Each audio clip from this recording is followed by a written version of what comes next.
All right, good afternoon. It is, correction, good evening. It's 5. It's a warm 82 degrees here in Chesapeake. I'm getting a pretty late start today because today I got up fairly late. I got out of the house fairly late, rather, at around 11. So 11 is when I started my day. Went to the gym, did all that good, nice stuff in the morning to get, my blood moving. It is Friday the 13th. So I guess today, was a little bit relaxed for me.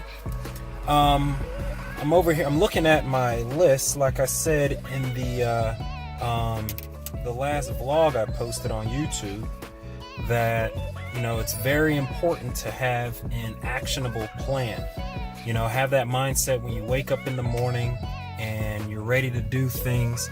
Know what you're gonna do. Know what your goals are, and write them down and then start executing. From the beginning of the day all the way to when you're about to go to sleep. The only things that I have left on my list for today are I have a set of code violations from Norfolk. So the Norfolk office down there, the government office, they gave me a list of properties with code violations. Code violations being whether or not they cut their grass or they didn't cut their grass. That's a violation. It could be a lack of gutters or a lack of downspouts on your gutters. It could be anything, open and vacant. So yeah, there's a multitude of reasons why these properties are on this list that I printed out here. All of them are very good reasons why a property owner would want to sell their property. So, as many of you know, my business is, I bridge the gap between real estate investors and home sellers. Being a real estate investor myself, it's very easy to bridge that gap because all I have to do is locate a property that a homeowner is, stuck in. Basically, they're in a situation that they can't get out of, and I provide an option for them. Well, if they sell the unwanted property or the property that they don't want anymore, and we could be targeting people who have, who are stuck in a mortgage, and we get them out of it. Landlords or absentee owners that own a piece of a property that they no longer want in their inventory, and they're willing to sell it, and then we fix that property up and then return it back to the market and sell it to a deserving family. However, sometimes we can sell that same property to another investor or sell its contract. But either way, that's the easy part, just how I explained it. The tough part is locating the properties. So you need a lot of energy and a lot of education. So you got to read a lot, you got to listen to podcasts and have a mentor, ask them questions whenever you have them, and put it all together to go deal after deal after deal. And one of the ways that I source properties, like I said, is on this list here of code violations, however you want to call it, from the city of Norfolk, Virginia. That, and also getting on Craigslist, rather. Getting on Craigslist and, searching for properties that way. For sale by owner websites and lists, sourcing properties that way. So those are 3 things that I'm going to do today.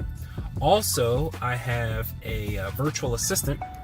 By the way, if any of you are, trying to put in as much work as you should, the type of work that keeps you, working all day, up in the morning early, and then down in bed at night late, then you're probably going to need a little bit of help.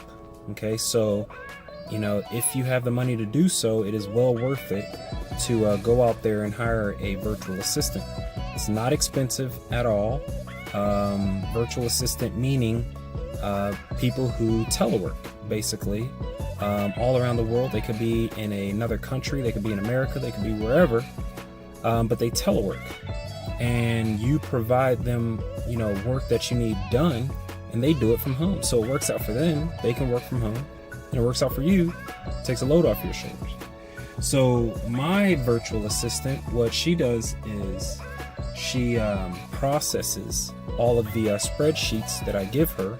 So I'll go through a spreadsheet from the tax delinquency office, spreadsheet from the code violations office, or what have you, and then I'll filter the properties I do not like with her assistance, giving her clear and clear instructions, where she now can take those instructions, go on autopilot, and just complete the task. And in the morning, I get whatever the task was that I gave her. So right now, it's tax delinquencies. So she's working on tax delinquencies.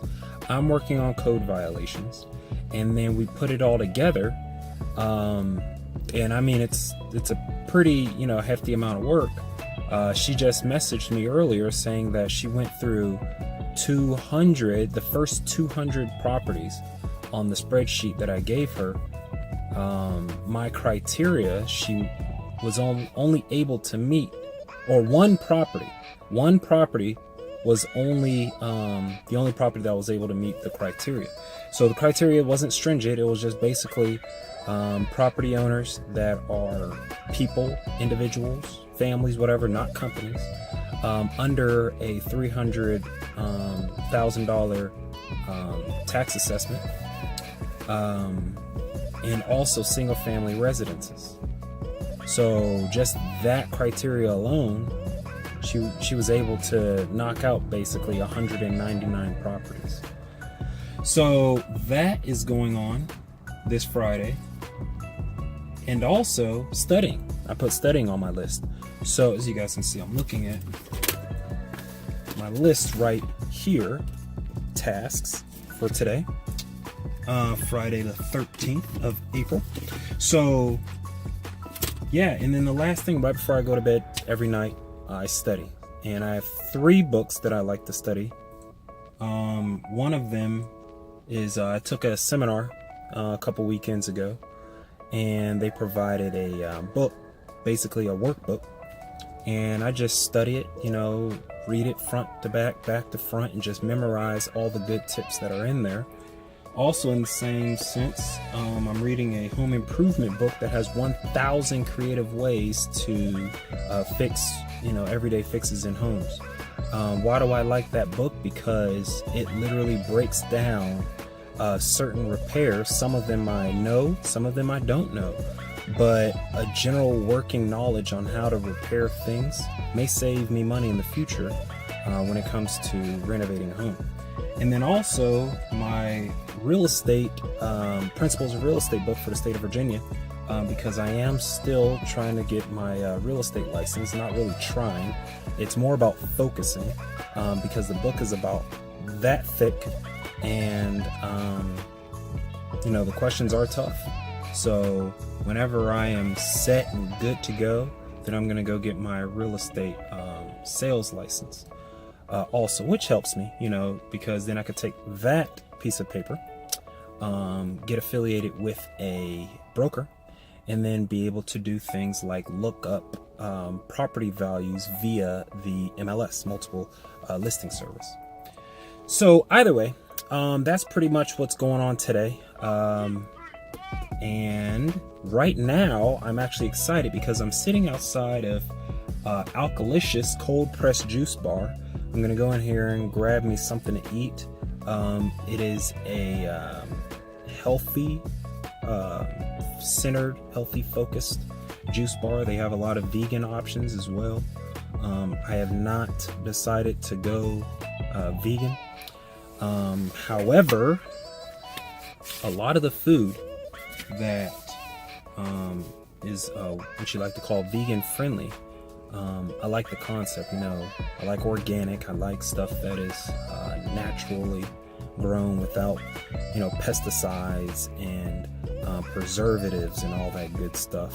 You know, I ate a lot of that stuff in the 12 years I was in the military, when you had MREs and whatever you can get your hands on down at the shopette. So I'm looking forward to not ever having to eat a preservative, even though it's tough, because some of the best tasting food is filled with preservatives, basically. So that's what I'm doing right now. I hope you all are having a wonderful Friday. It's a hot one here in Chesapeake, so if you're anywhere around this area, get out, you know, get you some sun, you know, enjoy the beach. Not that far away from the beach, probably about 30 minutes from the Atlantic Ocean. So it's very, very, very, very nice day to get out and do something with your friends, your family, what have you. I'm gonna try to get my work done as much as possible, or as quick as possible, so I can enjoy the sun as well. So I am very thankful for you and everyone who has chosen to watch the entire 11 minutes of this video. So yeah, and I'll see you guys in a little bit. All right, bye-bye.